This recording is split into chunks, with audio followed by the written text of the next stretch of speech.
Hello everybody, it's Anthony J. Mead here, and I'm the author of Raceching Simplified. Now, in the last two videos that I've sent out, part 1 and 2, I showed you how to construct an I Ching hexagram from the name of a horse race. We did the first hexagram, and then we placed the moving line on it and formed the second hexagram. That was in part 1 and 2. The race we concentrated upon was the Holcomb Handicap. Now, today I'm going to take this a step further, and I'm going to show you how we put all the information together in relation to video 1, video 2, and how we can use it as an aid to finding winners in horse races. Now, the particular race that I've chosen is very simple. I mean, there was 5 runners and 1 dropped out, which just left 4 runners, so couldn't really get much easier than that. But it helps because it will highlight the concept of Raceching Simplified in a greater light, help you to understand it. And in this race, I am going to show you how we create angles or directions from the hexagram that we've formed, or rather the 2 hexagrams, and how we're going to place these on a Chinese geometric compass that basically enables us to see where the winner is coming from. Now, this might sound fantastic. I'm sure you're all in the dark, but it's something I wrote about in great detail when I produced my 2 books, my 2 I Ching books that concentrated on horse racing. And in those books, I go into great detail to show you how this is done. Now, in this video, I'm going to show you how I put all my information, or all the information that we've collated here, how we can put it onto this wheel and give a really good idea of where the winner is coming from, where the winning stable trainer is based. Now, I've said this before, but I'll go over it. When you do something like this, it's a little bit like Feng Shui. Any of you that have had dealings with Feng Shui know that certain areas are not good and certain areas are really favourable. So you try to put things in good places and leave something that will turn a bad place into something reasonable. Now, this isn't quite like that, but there's a similarity in as much as some areas are not good for finding winners on the particular day in a particular race. So you think to yourself, well, that's not a good area, we'll leave that. Where it helps, obviously, is where you're looking at first and second favourites or something, probably concentrating maybe on the first 3 in the bet in whatever system you've got, and your strongly fancied horse ends up in that bad area. And when this happens to me with Raceching Simplified, I either lay the horse or I'll just leave it alone. What I look for are strongly fancied horses that end up in the right area with not too many, maybe just 1 or 2 other horses around them. So it's like we can get it down to 1, 2. Now, in this race, you'll see exactly what I mean by this, where we get it down to 2 horses. I mean, 2 out of the 4, that's 50%, but there were some really good betting opportunities in this race, and I'm going to show you and take you all through the different stages. Like I say, the race was run on the 2nd of September. It was a Sunday. It was the Holcomb Handicap at Brighton. And like I say, there were 5 runners, but then 1 pulled out, so it got reduced to 4. Okay, in the next slide, we'll make a start, and I'll show you you know, how all this information that we've collated can be used. So look forward to seeing you in the next slide. Okay, in the last two videos, part 1 and 2, we formed a hexagram from the name of the race and placed the moving line. In this video, we can now produce 3 angles or directions.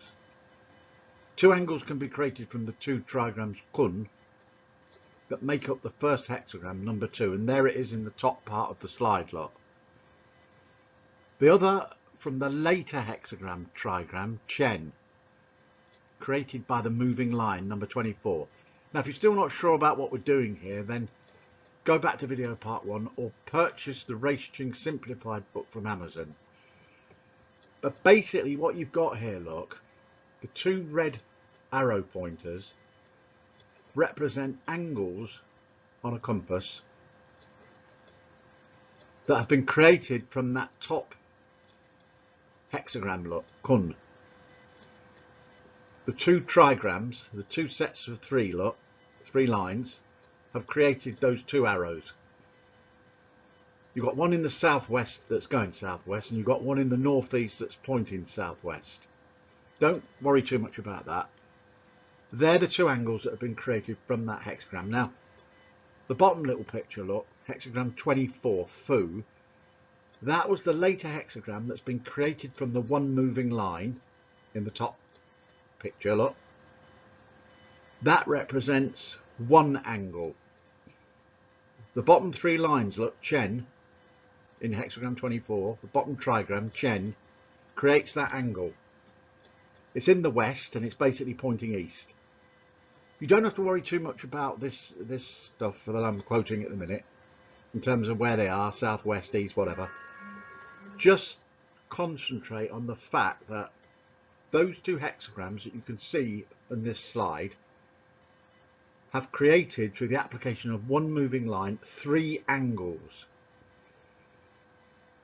And they have been formed from the name of the race that we're looking at, which is the Holcombe Handicap. It was a race that was run on the 2nd of September at Brighton. I believe it was a Sunday afternoon. So just peruse on that a little minute. Now in the next slide, I'll show you how the 3 angles directions can be instrumental in finding the winner of this particular race.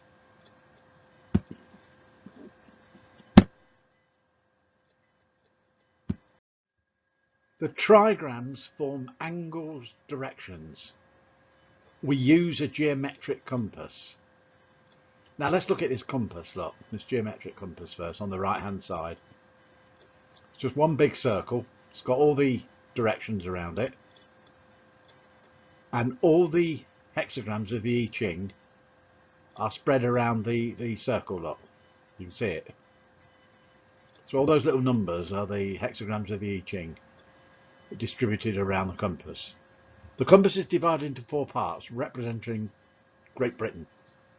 The action, movement, on the wheel is either clockwise or anti-clockwise, plus or minus number. Now that's pretty straightforward. It either goes clockwise or anti-clockwise. The thing with this geometric compass is this. Imagine that it represents the whole of Britain. If you can do that, you won't go far wrong. There are pointers there to help you greatly, look. I've put Middleham in the top half there, a big training yard up in the north. There's Moulton in the north-east, Newmarket, which is in the east, and in the south, look, you've got Lambourne. Now, that should give you a little bit of a clue of where things are. It helps. But the thing is, if you can imagine this geometric compass as just one big map of the British Isles, you won't go far wrong. That is exactly what you need to do. Have that in your mind. Now the angles directions, look, created by the trigrams, the arrows, are classed as inner or outer. Now in this particular instance they're inner. 2 arrows pointed together in agreement. Inner means short distance, near, nearer, close and behind. a short distance around the compass, which means if it's inner, the action around the wheel cannot be a long way. If it's outer, it can be all the way. If it's inner, it can only be a short distance. You'll see this, you'll understand this in the last slide. But just peruse on this a little bit and try and understand what those angles do. Because they're pointing together, look, they're classed as inner, and inner means short distance. In the next slide, we'll see a little bit more of this and begin to get a greater idea. To find out where we feel the winning horse training yard is positioned, we first must do a small simple calculation. Take one hexagram away from the other and form a plus or minus figure. Now it's dead easy in this instance, look. 2 and you take it away from 24 equals 22 plus, because it's going forward. Always the first hexagram is taken, subtracted from the second, leaving a plus or minus figure. If 24 had been the first hexagram, we would have had a minus deficit, 22 minus. In this instance though, 2 is the first hexagram, so a plus figure. This formula repeats every time, so do it once and you can do it 100 times. It's so simple. 2 to 24, 22 plus is clockwise and up. Minus is anti-clockwise and down. Armed with this information, we now have to place the black ruler, you can see it situated under the wheel, on the compass. In the next slide we can see this happen.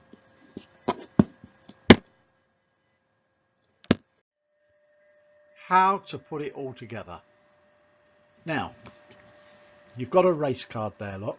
That was the race that we've been looking at. Brighton 4:30. On the 2nd of September, the Holcombe Handicap. It was run over the distance of 1 mile 4, look. There were 5 declared. Now, one dropped out. Alcana, look. That left us 4 horses, and that's not a lot in a race, but it's enough for me to give you an idea of this. Purple Rock, Archimento, who was declared favourite. Look, Roy Rocket, he was quite short priced. I think, well, we'd say short price was 5 to 2. And Henry Croft, who finished it 4 to 1. Now, to get this winner, this is what I did, and this is what you will be learning to do. And if you do it, I tell you now, you'll have some success with it. You can see, look, as we've spoke before, you can see the angles, look, are inner. They're classed as inner. So inner means short distance, nearer, close and behind.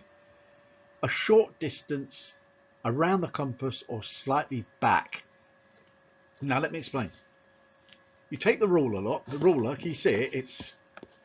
It's just under the position of south, look, on the wheel. You take that ruler and you stick it, look, or put it on the clockwise side of 22, and you take it up to the middle. Now, if the action had been outer as opposed to inner, that ruler would have gone all the way up to 47. It's opposite. But it can't go any further than the middle part of that wheel, and the reason for it is simple. Inner, nearer, close, short distance behind. It can only go a short distance. It's inner, so it has to stay this side of the wheel, the west or the southwest side. It can only get to the middle there, look. That makes a very, very big difference. The action on the wheel is coming from approximately the number 2 and going approximately up to 61 or 54. A shorter distance around the compass. What is evident in this little picture is this. The 2 Newmarket horses, which were quite well fancied. That's Roy Rocket, look, which I think was about 5 to 2, and Gay Kellaway's Purple Rock. I'm not certain what that was. It might have been about 3-1 or something. Those two horses, as far as I was concerned, on that wheel, they could not win. In fact, they hadn't got a prayer. Now, I could have laid one of those. They were short priced enough for me to be able to lay them. You know, when I lay horses, I always go up to about 7-2, and over that, I think, well, I'm not going to bother. But they were short enough to be laid. So you could have laid both of those and you'd have got your money. The two that stood out were the eventual winner look, which is the one I backed, Archimento, favourite at 7-4, and Henry Croft, who's based at Anthony Carroll's yard at Cropthorne, Worcestershire look. Now that's roughly about in that area. You don't have to be exact with this system, by the way. You'd be silly to try and box it. Just use it as a kind of a generalised format. Now, I went for Archimento for one reason, and I'll tell you what it is. We were left with two horses. One was the outsider, and the other one was the favourite. Now, I concentrate on first and second favourites. And I concentrate on them, and I get winners out of them. But not because I back them willy-nilly. If you back them willy-nilly, you're going to be in the poorhouse.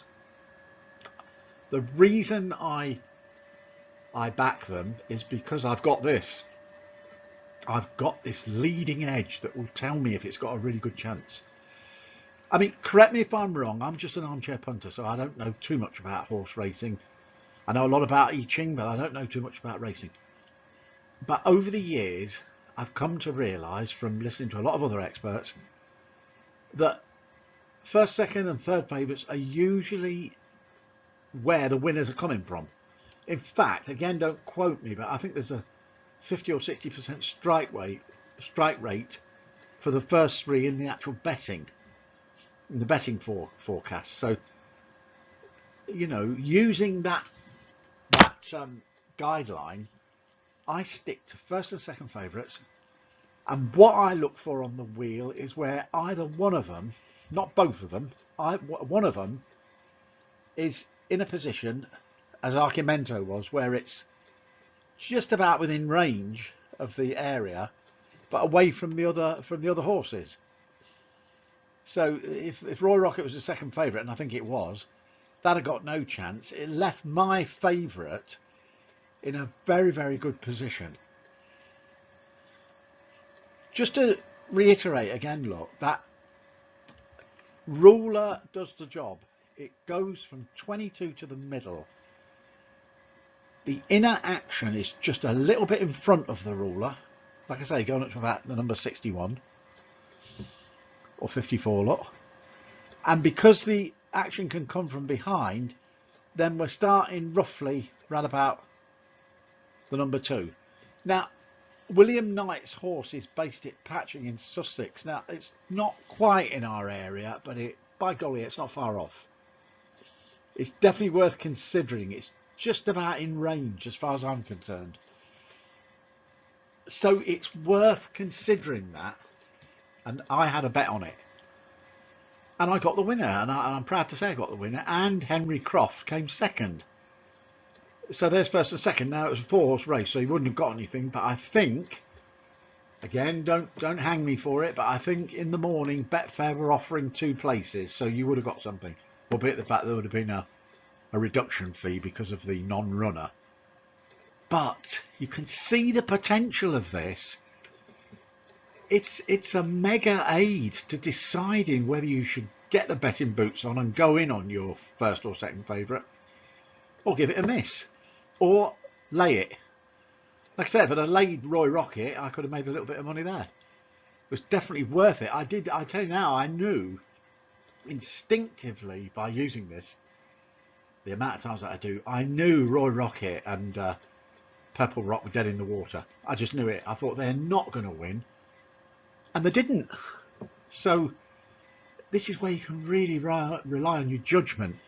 This is where you can take the war to the bookies a little bit.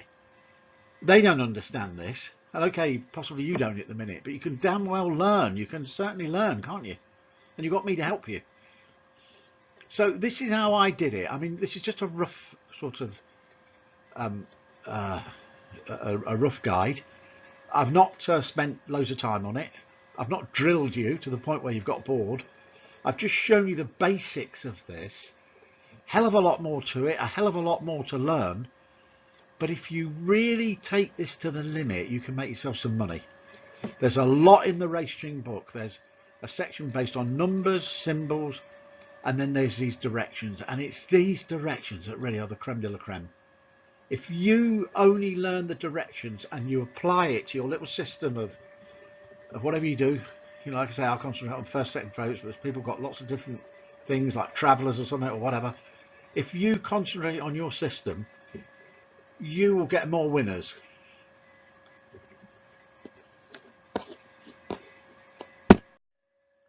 I'm Anthony J. Mead.